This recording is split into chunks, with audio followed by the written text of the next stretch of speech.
Yes kabisa, nizera ko mumeze neza cyane bakunze ba CBLS Studio Sport. Nizera ko wowe rero uyu wa mbere utangiye neza, weekend yakugendekeye neza cyane. Ngewe rero ndi Izabayo David, nje kubagezaho sport muri rusange. Ese nibiki byaranze iyi weekend? Nibiki rero muri sport byagenze neza muri iyi weekend? Ese ama equipe yitwaye ate? Ayitwaye nabi bimeze bite? Byose uraza kubyumva muri iki kiganiro tugiye kuba tugirana. Mbere yuko rero nkubwira ingingo z'ingenzi tugiye kuba twibandaho, reka mbanze nkubwire nti kora subscribe ndetse na share. Subscribe rero kugira ngo ibiganiro byacu bya buri munsi duhora tukugezaho ubikurikire gatanu kuri gatanu, ndetse share inadufasha kugira ngo buri wese cyangwa se buri muntu wese amenye ese bimeze bite muri sport, bihagaze bite. Icyo wamenye haranira ko na mugenzi wawe akimenya kuri CBLS Studio Sport. Niba ari amakuru y'imikino wumvishe, niba hari ibishyashya wumvishe, byose sangiza na bagenzi bawe kugira ngo yaba hano mu Rwanda, yaba muri Afrika ndetse no ku mugabane w'Uburayi hose tubashe kuba twakurikirwa, ndetse kandi binadutera imbaraga zo kuba twabagezaho sport tunashaka amakuru ku buryo bumeze neza cyane, amakuru mashyashya amwe yose kuri amwebwe kabisa. Rero munyemerere turaza guhera muri shampiyona y'ikiciro cya mbere hano mu Rwanda yarakomezaga ku munsi wo ku gatandatu ndetse ku munsi wo ku cyumweru kabisa. Ni imikino ikomeye cyane yagendaga iba imeze neza cyane, yose turaza kugenda tuyicamo gatanu kuri gatanu. Ese bimeze bite muri Rayon Sport, muri APR Football Club bimeze bite? Byose nibyo turi buze kugenda tubabwira gake gatanu kuri gatanu. Ikindi kandi muri CAF Champions League imikino yarakomezaga. Ese resultat byagenze bite? Byose nibyo ndibuze kukubwira muri iki kiganiro. Muri CAF Confederations Cup imikino nayo yarakomezaga. Ese byagenze biteho? Simba, Yanga zitwaye neza cyane kabisa. Ni bimwe mu bihugu duturanye byose byo mu bihugu bya Tanzania. Ikipe ya Simba n'ikipe ya Yanga niho byose bibarizwa. Ese ho byagenze gute? Byabagendekeye bite? Hakim Sahabo byagenze bite ibyiwe? Mu ikipe nshyashya rero ese bizaba bigenda bite? Muri Serie A barakinaga, byagenze bite hose? Aho ni ku mugabane w'Uburayi turaza kuba atwageze. Muri Ligue 1 barakinaga, Copa del Rey yarakomezaga mu gihugu cya Espagne, ndetse na Premier League nayo yarakomezaga. Ikipe ya Barca yerekeje muri Arabia Saudite. Bagiye gukora iki? Ese bajyanye nabande? Muraza gutungurwa n'abakinnyi bajyanyeyo, kandi muri make byaravugaga yuko abo bakinnyi batari ku rutonde rw'ikipe ya FC Barcelona. Muri transfer nibyo cyane bivugwa, turagenda tubaciramo muri makeya. Ese ama equipe arifuza abande, arashaka abande, ni izihe deal zabaye done? Byose turaza kugenda tubibagezaho muri iki kiganiro cya CBLS Studio Sport. Munyemerera twanzike dutangira muri shampiyona y'ikiciro cya mbere hano mu gihugu cyacu cy'u Rwanda. Ni shampiyona yakomezaga, abamwe bakinaga round ya 14, abandi bakina round ya 7. Ubwo bivuze ngo ni umunsi wa 14 wa shampiyona, ikipe ebyiri zakinnye, ariko ikipe imwe muri izo kipe yakinnye umunsi wa 7 w'ikirarane yari ifite.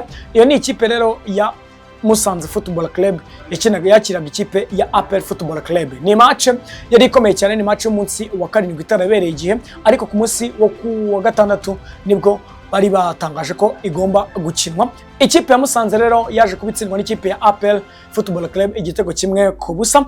Ni igitego cyatsinzwe ku munota 81 na Mugisha Gilbert kuri penalty nziza ayitera neza, rero bituma ikipe ya APR Football Club itsinda ikipe ya Musanze Football Club igitego kimwe ku busa. Gusa byagoranye, ikipe ya Musanze Football Club nayo yarabashe kuba yakihagarara kuri stade yayo ubworoherane, biza rero kuba akagozi gacika, ikipe ya APR ibonamo igitego kimwe ku busa. Naho ikipe ya AS Kigali yaje kuba itsinda ikipe ya Gasogi United ibitego bibiri byose kuri kimwe. Ni ku munota wa 7 gusa uwo bita Hamis wa Gasogi yarabashe kubaterekamo igitego kuri penalty, naho uwo bita Placide Aime yatetsemo igitego ku munota 35 cyo kwishyura ikipe ya AS Kigali. Gusa AS Kigali ku munota 83 iza kubitsinda igitego cya kabiri cya Kayitaba, bituma rero ikipe ya AS Kigali itsinda ikipe ya Gasogi United ibitego bibiri byose kuri kimwe.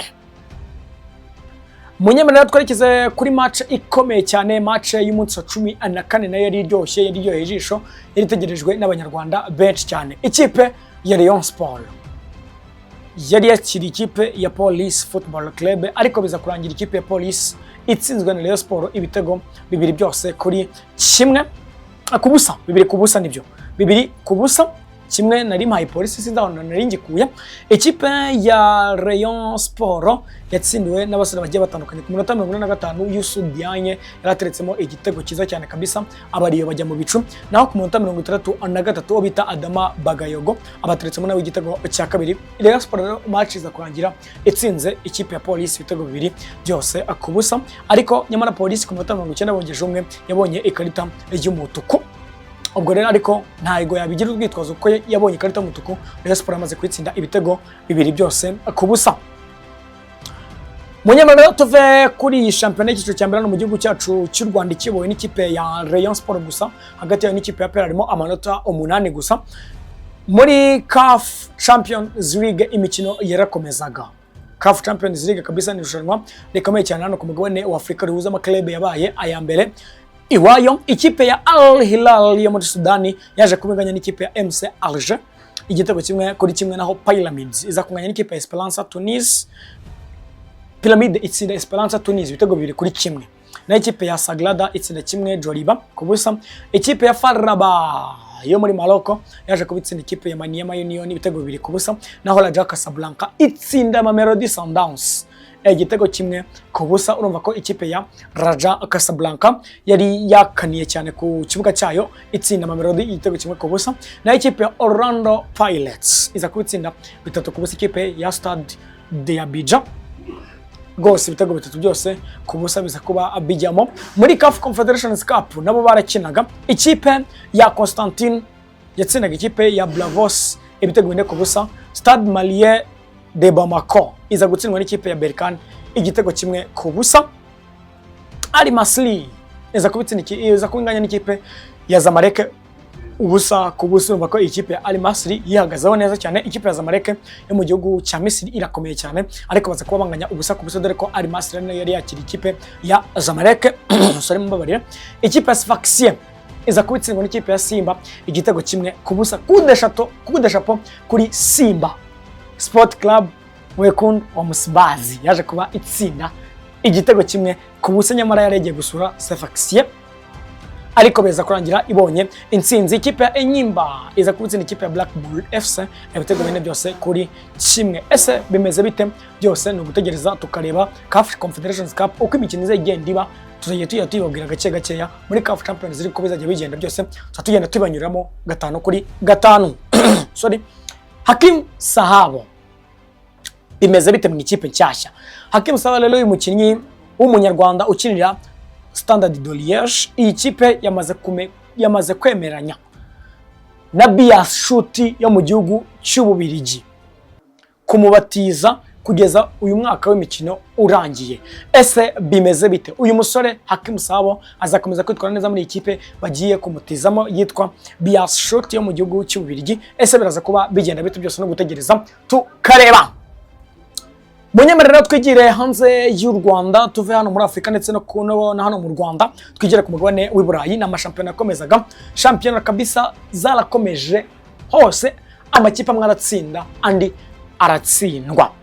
Ikipe ya Venezia duhereye muri Serie A, ikipe ya Venezia yanganyaga n'ikipe ya Empoli igitego kimwe kuri kimwe, na ikipe ya Fiorentina yaje gutsindwa n'ikipe ya Napoli bitatu kubusa. Twose cyane tutatinze, ikipe ya Hellas Verona yanganyije ubusa kubusa n'ikipe ya Udinese, na ikipe ya Monza itsindwa na Cagliari ibitego bibiri kuri kimwe. Lecce inganya na Genoa ubusa kubusa. Torino inganya ubusa kubusa na Parma. AS Roma itsinda bibiri kubusa ikipe ya Lazio. Muri Ligue 1 naho imikino yarakomezaga, ikipe ya Saint-Etienne yatsinze bitatu kuri kimwe Reims, na ikipe ya Lille inganya na Nantes kimwe kuri kimwe. Ikipe ya Lyon itsiza gutsinda ikipe ya Montpellier igitego kimwe kubusa, na ikipe ya Angers iza gutsinda bibiri kubusa ikipe ya Brest. Lens iza kubitsindwa n'ikipe ya Toulouse igitego kimwe kubusa, naho Strasbourg iza gutsinda ikipe ya Auxerre ibitego bitatu kuri kimwe. Marseille itsinda Le Havre bitanu byose kuri kimwe. Akaba ari ukorera byifashe mu gihugu cy'Ubufaransa. Mu gihugu cya Espagne bakinaga Copa del Rey. Copa del Rey byari bimeze bite? Ikipe ya Barbastro yaje gutsindwa ikipe ya Barcelona ibitego bine kubusa.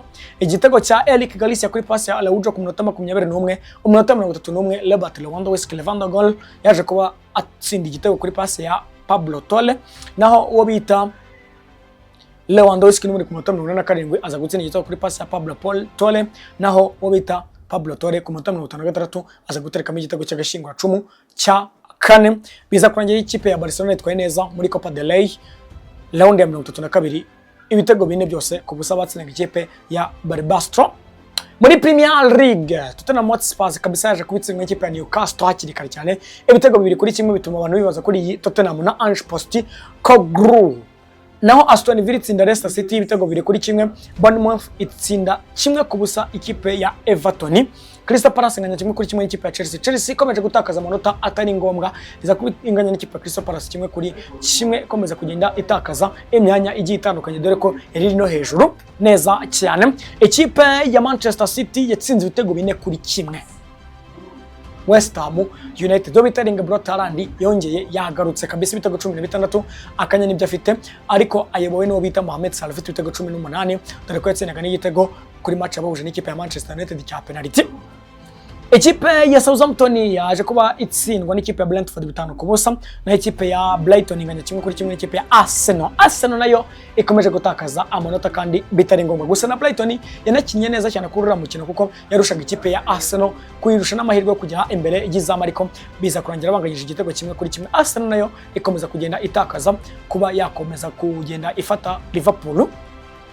Ikipe ya Fulham yaje kubinganya n'ikipe ya Ipswich Town ibitego 2-2. Manchester United yari yakiriwe na Liverpool Anfield, biza kurangira rero ikipe ya Liverpool banganyije ibitego 2-2. Cody Gakpo nawe watsindiye Liverpool ndetse na Mohamed Salah, naho uwo bita Lisandro Martinez ndetse na Amad Diallo kuri pass ya nziza cyane ya Garnacho, nyuma yuko waje gusha n'igitego gikomeye cyane. Uwo bita Amad Diallo yatanze pass kuri Hal Jacob Maguire, biza kurangira rero Maguire agihushije umupira hejuru y'izamu, nyamara ikipe ya Man United nimugoroba yari yarushije ikipe ya Liverpool. Ubwo rero niyo kipe ibashije kubana noho yabasha kuba yakoma mu nkokora ikipe ya Liverpool, bakabanganyije ibitego 2-2, ikaba yayimye amanota 3.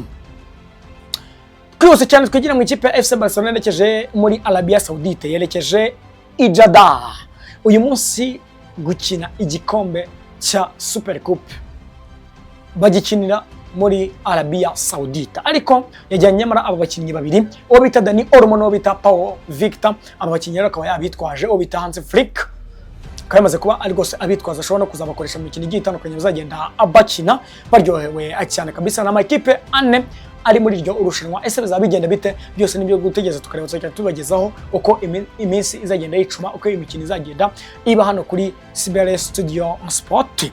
Munyemera rero tujya ku gice mukunda amuri benshi cyane, transferi i Burayi. Transferi i Burayi rero zimeze neza cyane.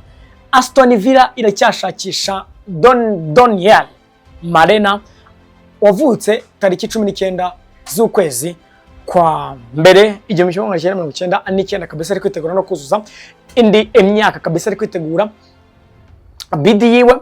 Akaba rero afite imyaka 25 gusa, akaba rero gushakishwa n'ikipe ya Aston Villa. Gusa ikipe ya Dortmund uyu mukinnyi wo mu Holandi iri iraca miliyoni 30 zose z'amayero. Ese Aston Villa na Unai Emery baraza kuba batanga aya mafaranga? Byose no gutegereza tukareba ni transfer ziba zitaraba deal done, niziba deal done tuzajya tuzibagezaho 5-5 gose ni muhumure. Frankie de Jong ashobora kuzigendera cyangwa andi ma equipe akaba yamuganiriza, kuko nta kimenyetso kigaragara gifatika cyuko ashobora kongera amasezerano mu ikipe ya FC Barcelona. Ubwo rero Frankie de Jong naramuka ashakishwa na ikipe amurambagije cyangwa se FC Barcelona kujya kwicara ku meza kagana na Frankie de Jong, byose tuzagenda tubagezaho. Ese Frankie de Jong azasinya andi masezerano cyangwa Frankie de Jong bizarangira andi ma equipe amuganirije, dore ko na Man United yamushakaga cyane, ariko biza kurangira umusore yegomeye mu ikipe ya FC Barcelona. Arsenal iri mu nzira yo kuzana Igor Jesus. Igor Jesus uyu mukinnyi rero ukinira ikipe ya Botafogo yo muri Brazil, iri gutanga miliyoni 20 nk'inguzanyo ya mbere, gusa ntago Botafogo iri kubikozwa. Iyi Botafogo rero ikina championnat ya Brazil, ikaba ari ni ya mbere rwose kabiri yoboye neza cyane. Rero uyu mwataka wabo Igor Jesus akora umukinnyi umeze neza cyane. Ese barabaza kuba umusinyisha ikipe ya Arsenal cyangwa iyi Botafogo irakomeza yinangire, byose no gutegereza tukareba iyi deal niba done nayo tugenda tuyibagezaho amakuru yacu ataha. Manchester City iteguye gusinyisha Abdulkadir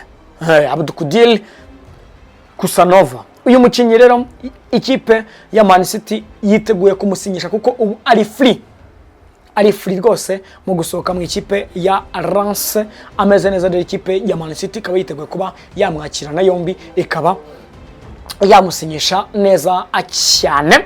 Ubwo iyi deal nayo niba done tuzaba tuyibabwira. Ikipe FC Barcelona iteguye gusinyisha Young Min Son muri sama. Mu gihe ikipe ya Tottenham itamuganiriza ngo ngera amasezerano rwose, ikipe ya FC Barcelona iteguye kuba yakakirana yombi uyu musore rero w'umunyakoreya wita Young Min Son. Ese bizaba bigenda bite? Byose no gutegereza tukareba. Ikipe ya AS Milan ikaba ishaka ko Manchester United rero yaba yayitiza uwo bita Marcus Rashford ku ntizanyo. Marcus Rashford rero mu mwaka w'imikino akaba yawuterera ikipe ya AS Milan. Ese biragenda bite? Man United iremera ibingibi, iremera gutiza Marcus Rashford muri AS Milan, dore ko itekimukoresha cyane rero bita Ruben Amorim yakomeje kugaragaza ko uyu musore ari indiscipline rwose. Marcus Rashford yamaze kwigira akamara mu ikipe ya Man United ngo nawamukuraho. Ubwo rero ikipe ya AS Milan, ese ubu busabe bwayo Man United irabwemera? Byose no gutegereza tukareba, naramuka ayijemo byose tuzaba tubibabwira 5/5. Mureke dusoreze mu ikipe ya Liverpool. Nende busorezeho ikipe ya Liverpool yiteguye kuganira na Real Betis ku mukinnyi ukina hagati mu kibuga rwose witwa Johnny Cardoso. Ikindi ushaka Darwin Nunez rwose yitegure gutanga amafaranga miliyoni 60 z'amayero cyangwa se miliyoni 50. Ikipe ya Liverpool yamaze kuba open kuri uyu mukinnyi witwa Darwin Nunez kuba yasinyira indi ekipe, ariko iyo kipe itanze miliyoni 60 z'amayero, ariko amake ni miliyoni 50 z'amayero. Bitari ibyo, ikipe uyu musore bakwe muri Benfica Darwin Nunez yakikomereza gukinira ikipe ya Liverpool. Ni nangana nsoreje amakuru nari nabategura yagiye atandukanye, amakuru kuri CBS Studio Sport nakagaruka. Yes, mbere yuko rero mbasezera, icyo ngusaba no gukora subscribe, share kugira ngo yaba hano mu Rwanda ndetse no hanze yarwo bamenye ngo David atugeza amakuru ya sport agiye atandukanye, yaba muri transfer z'Iburayi ndetse na hano mu Rwanda. Amakuru yose muri sport mukenera yose nyabagezeho 5/5. Rero kugira ngo umfashe, kuko iyi erega iyi TV cyangwa se iyi CBRS ni yanyu rwose bakunzi bacu, basaba rero ko mwakanda subscribe kugira ngo ibiganiro byacu bikomeze kubageraho kandi dukomeze gukurikirwa n'abantu benshi, natwe badufasha gushyira imbaraga mu gutegura aya makuru. Rero dufashe, kora share, wowe wamenye CBRS, kora share kugira ngo inkuru tukugezaho n'undi muntu azimenye.